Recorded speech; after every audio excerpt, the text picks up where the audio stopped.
Do you hate the thought of working past 55 or 60? Do you hate not being able to live the life you deserve today? Do you hate not knowing what your financial future looks like? It's time to stop doing what you hate. Here's your host, Mr. Harold Green.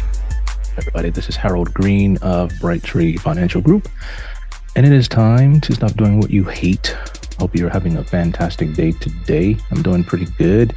I was up just kind of not too early today, but I got up, went to Starbucks, got my coffee, and went for a little drive just to kind of clear my head before I started work today.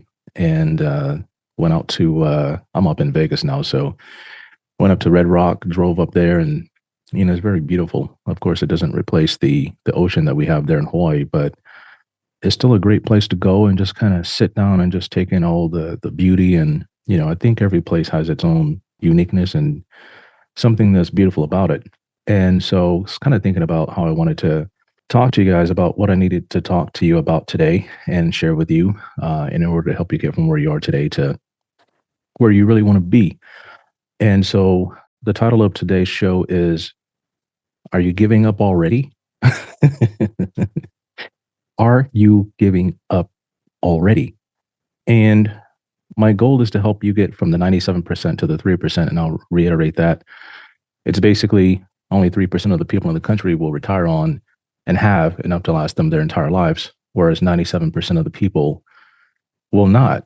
And I was kind of thinking about that this morning, and it kind of reminded me of something that my wife said to me the other day. She said, I'm really glad we bought this place in this area, in this neighborhood.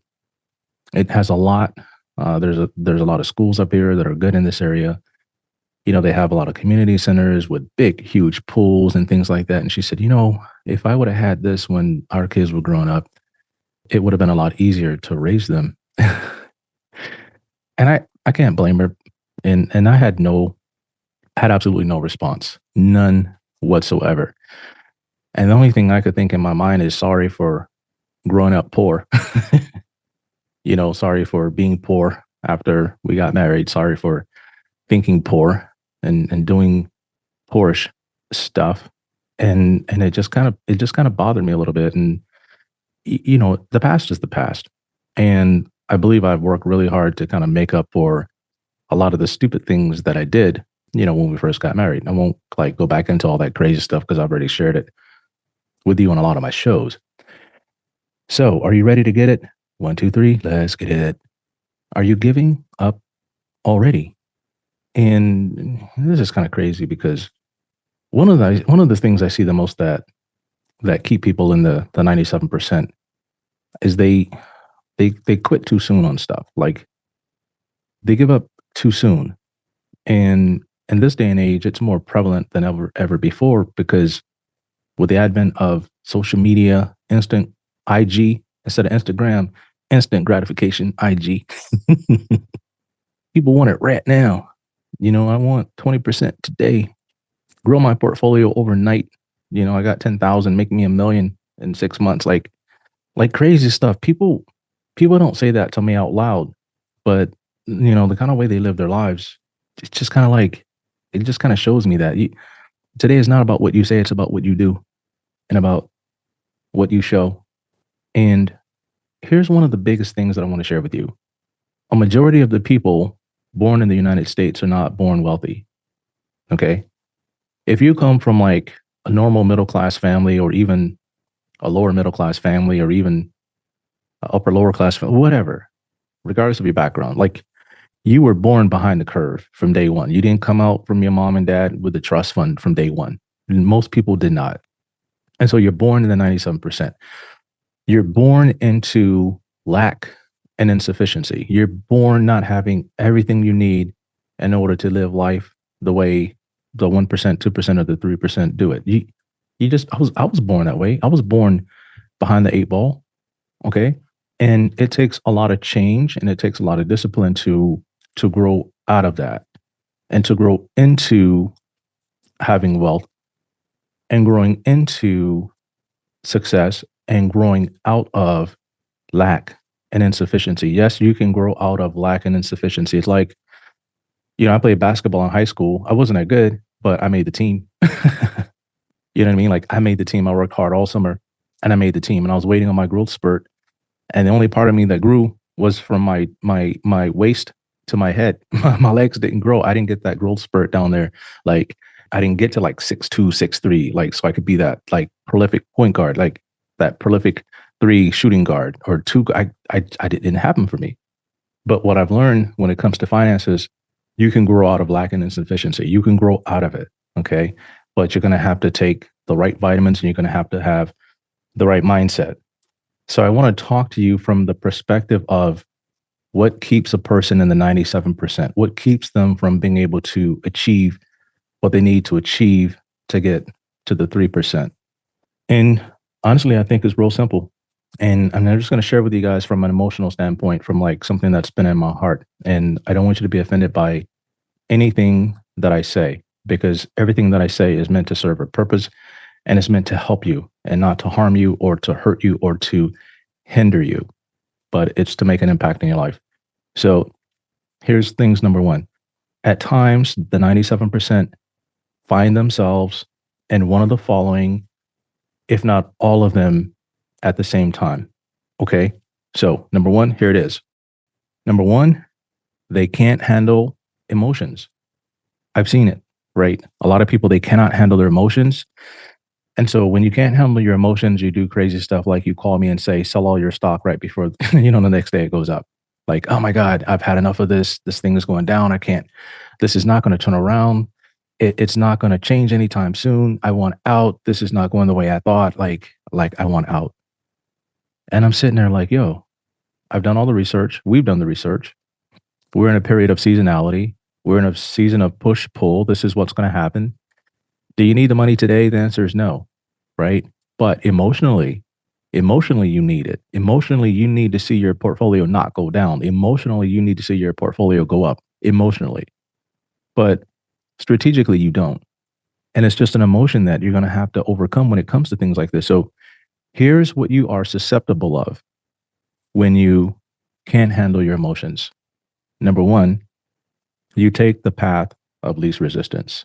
Like you've been going through something so tough and all of a sudden, like you give up and then you don't totally give up. You just start to make excuses and then you go down the path of least resistance. Like, okay, I don't want to do this strategy because it's too tough on me emotionally. So therefore, I'm going to do this strategy over here because it's less volatile. It's less stress on me emotionally.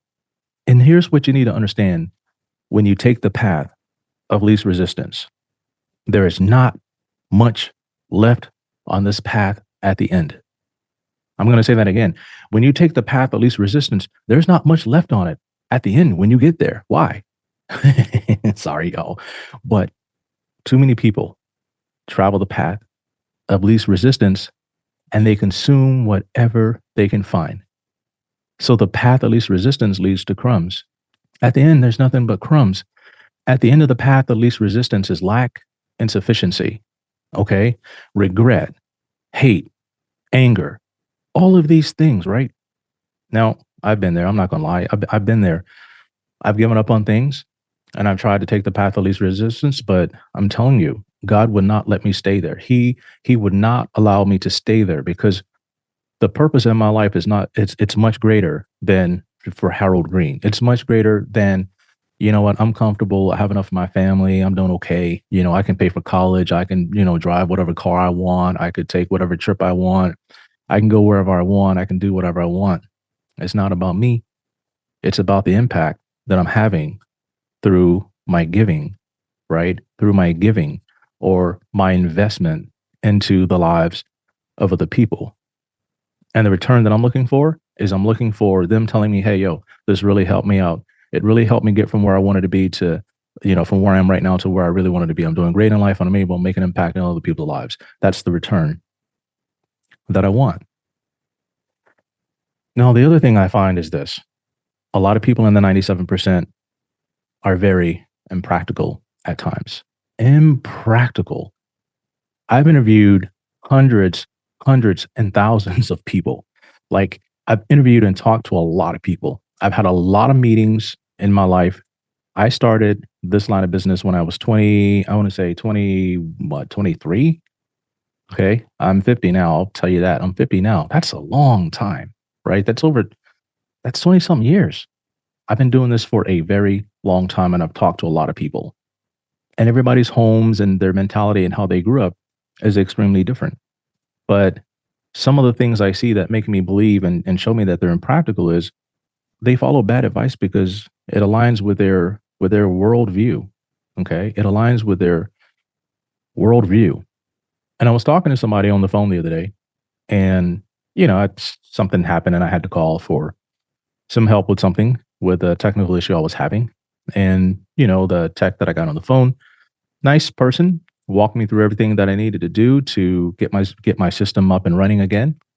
And they started asking me questions about things. And I told them, like, hey, this location, that location, blah, blah, blah. They began to tell me, I hate the place I live right now. I hate this place. I hate this place. I'm like, why do you hate this place? Like, I grew up, in that area, close to that area, not too far from there anyway, but it's a decent place. And, we began to talk or whatnot. They were hating the place they lived because of their world view. Their world view. People have canceled on me and have tried to cancel me because the things that I say on my show or the things that I say in my market minute or just the information that I publish doesn't align with their worldview. I'm going to ask you a question. You want to make money and have success, or you want to feel good, right? Like, you have to choose, right?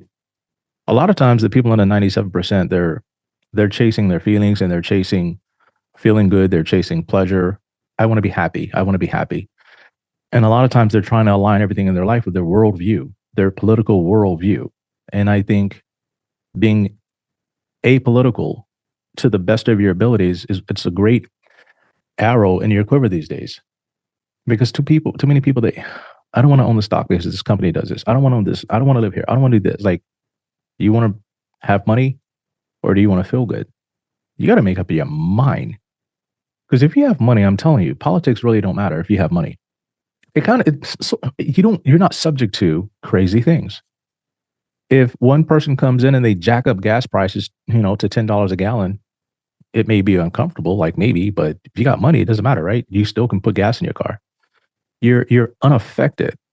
But the longer you stay in the 97%, the more these types of things will impact your life. So therefore, you get all crazy about it, and it causes problems. So from being very impractical to following bad advice because it aligns with your worldview makes you easily susceptible to being deceived and misled, right? To being deceived and misled. And I've talked to a lot of people and they tell me things and I'll say, well, why do you think, okay, let's pull back the curtain on this thing. You guys watched The Wizard of Oz, right? One of my favorite movies of all time. And the part that I love the most is when they pull back the curtain on The Wizard of Oz and it's like this little dude and they're pulling all these levers and freaking thing was making all these noise and had everybody scared, had this big booming voice, but behind the scenes it's just this little dude, right? And that's how they make success seem in the world out there is like it's scary, it's hard. It's scary and it's hard. And when you're easily deceived and misled, at times that'll make you conflicted, right? You're conflicted. The Bible says God does everything decently and in order. God is not a God of confusion, right? It also says where there's confusion, right? There's every evil work when there's confusion. So if you're looking at a situation and it's very confusing and there's a lot of like confusion around it, there's nothing good with that. So one of the things you're going to have to do on your way to becoming the 3% is you're going to have to become convicted versus conflicted. I'm going to say that again. You have to have conviction versus confliction. And confliction is, it's hard to make a decision, waffling, right? Can't make up your mind, too much information. It bogs you down. And so you're going to have conviction about what it is that you're doing, who it is that's on your team. And you're going to have a ride and die mentality, right? You live with it, you die with it, that kind of thing. And you're going to have to block out the noise. And when you're conflicted, here's what happens. You can get things twisted and turned around the wrong way. Like I said, I was an air traffic controller. And one of the things that causes a lot of plane crashes is disorientation. When the pilot becomes disoriented, right? They don't know whether they're upside down or right side up. Even though they're looking dead straight at the instrument panel, they're seeing one thing with their mind and their eyes, but then their body is telling them something different. And so they sometimes they follow how they feel, and that leads to a lot of disaster. Okay. That's some real stuff right there. So one of the things you're gonna have to understand is you can't go by how you feel if you want to get from the 97% to the 3%. You're gonna have to make a lot of decisions that go against the grain. You're gonna have to be a contrarian, right? Versus a follower and following the herd and things like that. Because look, the herd is the 97%. That's pretty much what it is. Now, look, I'm not beating up on anybody. All I'm saying is there's too many people out there that want to have a better life, but they just don't know how to get it. They don't even know where to start. And I was talking to a new client the other day that just came on board, and we were talking about a thing called brokerage link in your 401k. It's a self-directed account inside your 401k where you can buy stocks, options, and different things like that. And some companies don't allow the brokerage link inside the 401k simply because, number one, they don't want their employees day trading their 401ks. You're there to do a job. And if you are in the business field or you have any kind of job where you have access to a phone and things like that, a lot of these companies will not allow you to have a self-directed brokerage account in your 401k because they think you're just going to be there trading your stocks all day. Nurses are allowed to do this. They have it in their 401ks. Doctors, for the most part, have a self-directed. Pilots have it. And some other high level executives inside of a corporation are allowed to have the brokerage link inside their 401k. The other reason is because it's expensive for the company to pay for this. There's a separate fee that's built into your 401k. But if your company can allow it, that's a fantastic way to grow your wealth. The other reason is because companies need good workers.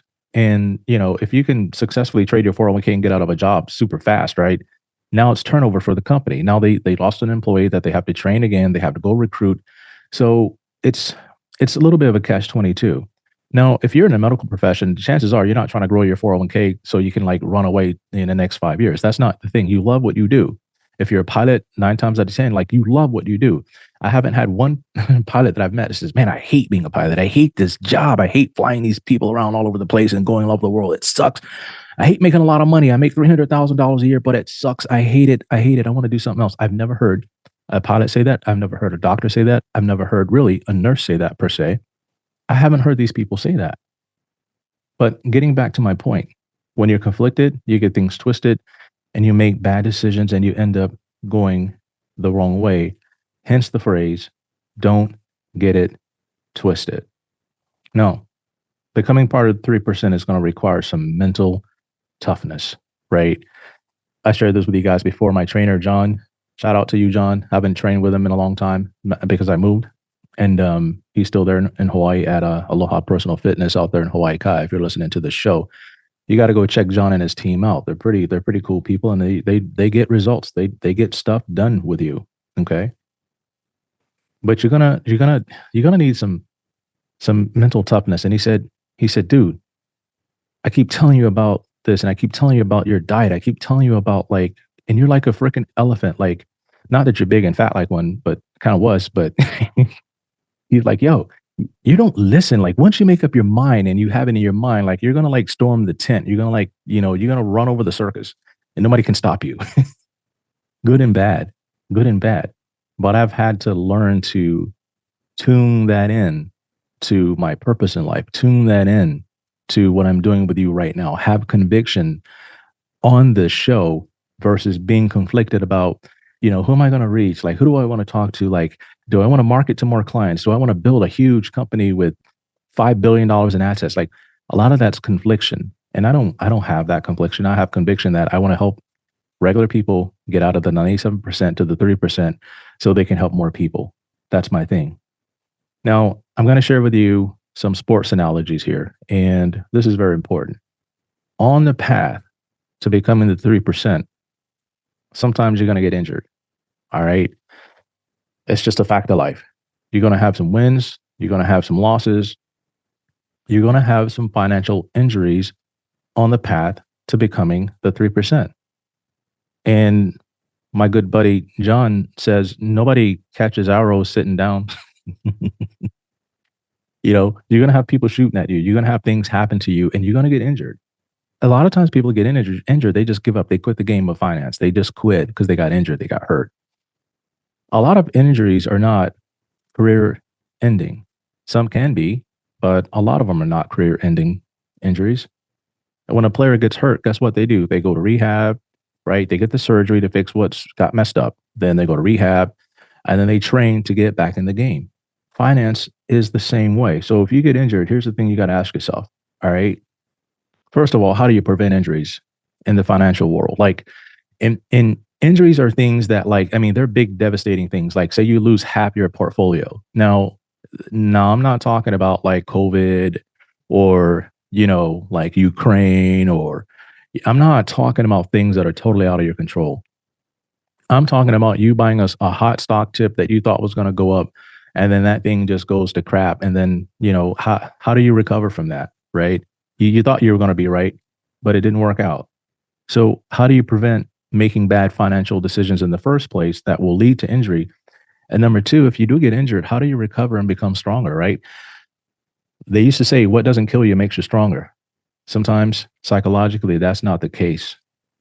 All right. I was watching this movie, Gran Turismo, and the kid had a wreck, a little bit corny, but I get the point. The kid had a wreck. He killed somebody, and then he's like, he killed somebody. He never did that in a video game, right? When you're playing Real Racing 3 and you crash the guy out, you don't see his car catch. It doesn't happen that way in the video games. And in real life, sometimes you're going to crash and you're going to burn when it comes to finances. I've had businesses failed. I've had relationships fail. I've had things fail on me. And the question moving forward is, how do I prevent that from happening again? So when these things happen, learn from it and then get stronger and then recover.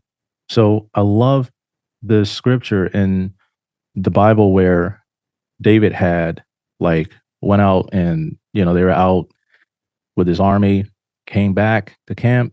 All the women and kids were gone and the camp was burnt down. Everybody was mad at him. They were mad at David. David, you've caused us to lose everything. And he had to get off to himself, and he had to have conviction about what he was going to do next. And so they were all mad at him. They wanted to kill dude, right? But he said, you know what? I'm going to encourage myself in the Lord.